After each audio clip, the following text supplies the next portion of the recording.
చూస్తున్నాం శ్రీకాకుళం జిల్లాలో దారుణం చోటు చేసుకుంది. మూఢనమ్మకాలతోని ఒక వృద్ధుడిని దారుణంగా హతమార్చారు కొంతమంది దుండగులు. చేతబడిచ్చేశారని చెప్పేసి ఆ వృద్ధుడిని కొట్టి చంపినట్టు తెలుస్తుంది. ప్రస్తుతానికైతే పలాస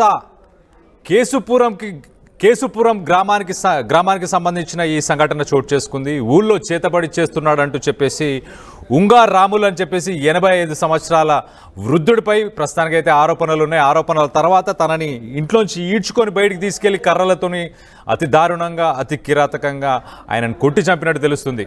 కొంతకాలంగా ఆ పక్కనే ఆ పరిసరాల్లోనే ఉంటున్న ఒక తులసయ్య అనే ఒక ఆయనకి అనారోగ్యం చాలా ఉండడంతో ఆయన ఇంట్లో పూజలు చేపించుకున్నాడు వేరే వ్యక్తులతోని.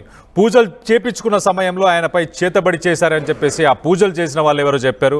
మొత్తానికి అర్ధరాత్రి సమయంలో రాములు ఇంటికి వెళ్ళి ఆ కుటుంబం దాడి చేసింది. ఆ వృద్ధుడిని బయటకు ఈడ్చుకొని వచ్చి కర్రలు అలాగే రాళ్లతో కొట్టి అతి దారుణంగా అతి కిరాతకంగా హత్య చేసినట్టయితే మొత్తానికి తెలుస్తుంది. దీనిపై ప్రస్తుతానికి పోలీసులు అయితే కేసు నమోదు చేసుకొని దర్యాప్తు చేస్తున్నట్టు తెలుస్తుంది. దీనికి సంబంధించి మరిన్ని వివరాలు మా ప్రతినిధి నాయుడు ఉన్నారు. నాయుడుతో మాట్లాడి తెలుసుకునే ప్రయత్నం చేద్దాం. నాయుడు, చెప్పండి, అసలు ఈ 2025 ఆర్టిఫిషియల్ ఇంటెలిజెన్స్ వచ్చేసింది ఒక పక్కన. ఇంత టెక్నాలజీ డెవలప్ అయినప్పుడు ఇంకా మూఢనమ్మకాలు ఇంకా చేతబడి చేశారని చెప్పి ఎలా నమ్ముతున్నారు? ఆయన వయసు కూడా చూస్తే 85 సంవత్సరాలు ఉంది. అలాంటి వృద్ధుడిని మరి నిజంగా ఆ కారణంతోనే చంపారా?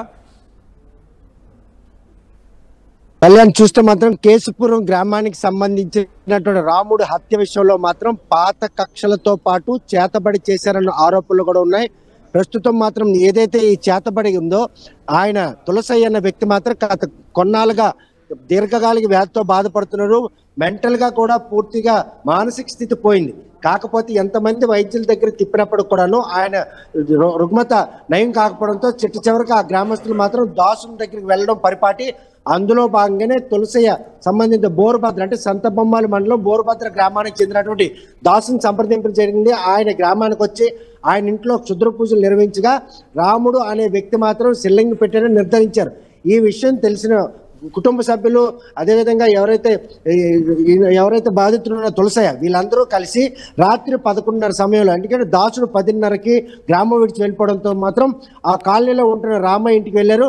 రాముడు ఆమె భార్య ఇద్దరు కూడాను, రాముడిదేమో 90 ఏళ్ళ వయసు, 85 ఏళ్ళ వయసు ఉన్నటువంటి భార్య, వీళ్ళిద్దరు మాత్రం ఇంట్లో ఉంటారు. ముగ్గురు ఆడపిల్లలు కొడుకు ఉన్నప్పుడు కూడా వాళ్ళు ఉపాధి నిమిత్తం ఇతర ప్రాంతాల్లో నివసిస్తున్నారు. మనవడు మాత్రం ఈరోజు వినాయక చవితికి సంబంధించినటువంటి వేడుకల్లో పాల్గొనడానికి వచ్చాడు. మనవడు ఊర్లోకి వెళ్ళిన సమయం చూశారు.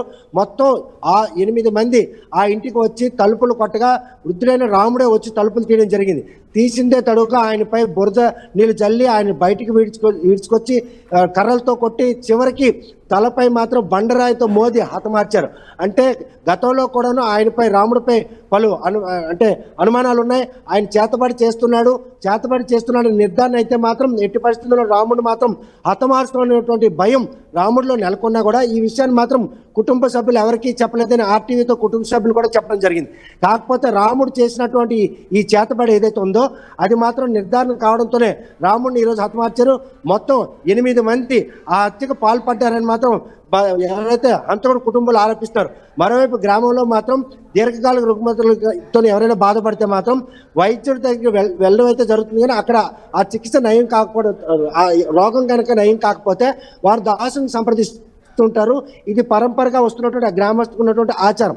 కాకపోతే రాముడు తులసి విషయంలో మాత్రం రాముడే చేతబడి చేసినని దాసుని నిర్ధారించడంతో మాత్రం ఆ కుటుంబ సభ్యులు కోపం మాత్రం కట్టలు తెచ్చుకుంది. రాత్రి 11:30 సమయంలో ఆ ముద్దులున్నటువంటి ఇంటికి వెళ్ళారు. రామయ్యని మాత్రం బయటికి ఈడ్చుకొచ్చి అతి కిరాతంగా హతమార్చిన తర్వాత దుండగులందరూ కూడా పరారయ్యారు. ప్రస్తుతం మాత్రం గ్రామంలో పికెటింగ్ నిర్వహిస్తున్నారు. ఆ గ్రామంలో మాత్రం ఈ చేతబడి ఉదంతాలు కోకొల్లలుగా ఉన్నాయి. ఎవరు చేతబడి చేస్తున్నారనే విషయాన్ని మాత్రం నిర్ధారణ కావాల్సి ఉన్న నేపథ్యంలో తులసయ్య విషయంలో దాసుడు అది చేతబడి రాముడే చేశాడని తేల్చి చెప్పడంతో మాత్రం వారందరూ కూడా రాముడిని హత్య చేయడానికి మాత్రం ఒక్కడు కూడా వెనకాడలేదు. కాకపోతే నిన్న రాముడు హత్య తర్వాత గ్రామస్తులందరూ ఒకటై వారి అంత్యక్రియలకు కూడాను ఎవరు కూడా వెళ్ళే పరిస్థితులు. కేవలం 6 కుమార్తెలు, అదే కొడుకు మనవడు వారే తప్ప ఇతర బంధువులు ఎవరు కూడాను అటువైపు కూడా చూడలేదంటే గ్రామంలో రామయ్య చేసినట్టు ఆకృత్య విషయంలో మాత్రం అందరూ ఒక తాటిపై ఉన్నారనడానికి ఒక నిదర్శనంగా చెప్పుకోవచ్చు. ఈ రామయ్యను హతమార్చిన తర్వాత గ్రామంలో మరి ఎవరికి కూడాను ఈరోజు చేతబడి చేసే అవకాశం ఉండదు. ప్రతి ఒక్కరు కూడా ఆరోగ్యం ఉంటుంది, ఒక నిర్భయం మాత్రం వాళ్ళు నెలకొనుంది.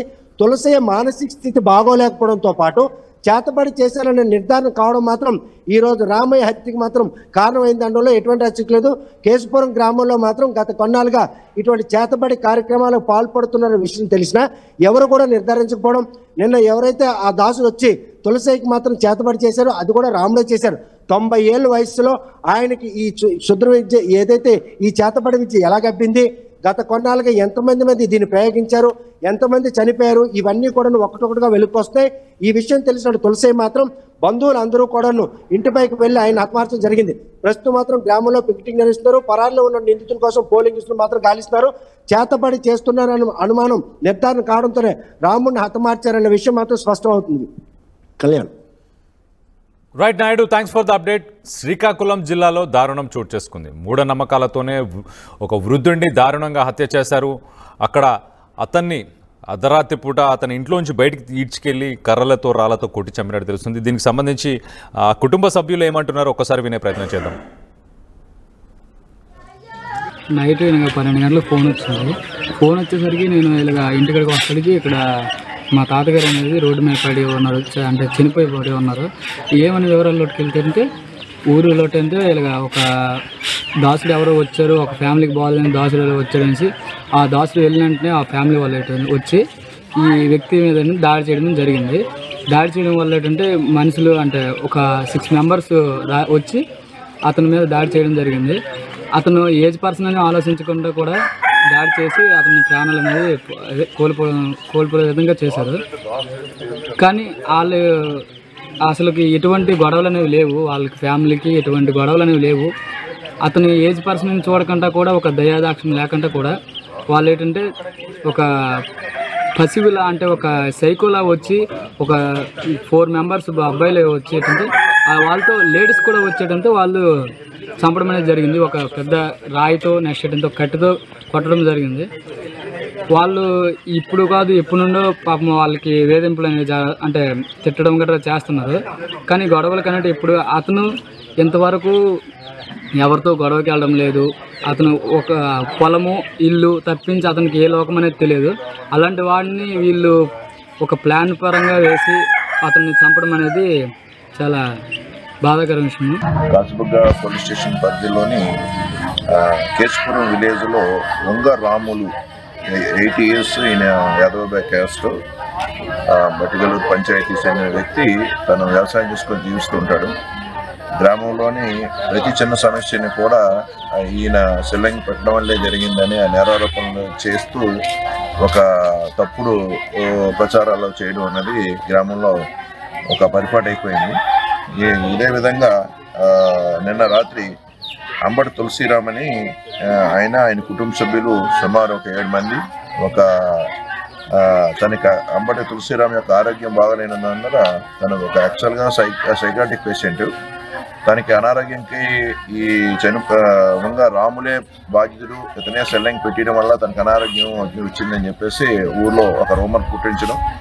అదేవిధంగా ఈ సెల్లింగ్ నివారణ కోసం ఏంటంటే పూజారుల దగ్గరికి చుట్టుపక్కల ఉన్న గ్రామాలకి పూజారి దగ్గరికి వెళ్ళడము. అదేవిధంగా సంతబొమ్మాలి మండలంలో ఒక వ్యక్తి వద్ద వ్యక్తిని కూడా తీసుకొని వచ్చి రాత్రులు పూజలు చేయించి దాని నివారణ కోసం ప్రయత్నించగా అతను కూడా ఈ చనిపోయిన వ్యక్తినే అనుమతిగా వాళ్ళకి చెప్పినట్లు సమాచారం తెలుస్తుంది. రాములే దీనికి బాధ్యతలు, ఈ సెల్లింగ్ పెట్టేశాడని చెప్పి ఆయన డైరెక్ట్గా వాళ్ళకి సమాచారం ఇచ్చినట్లు.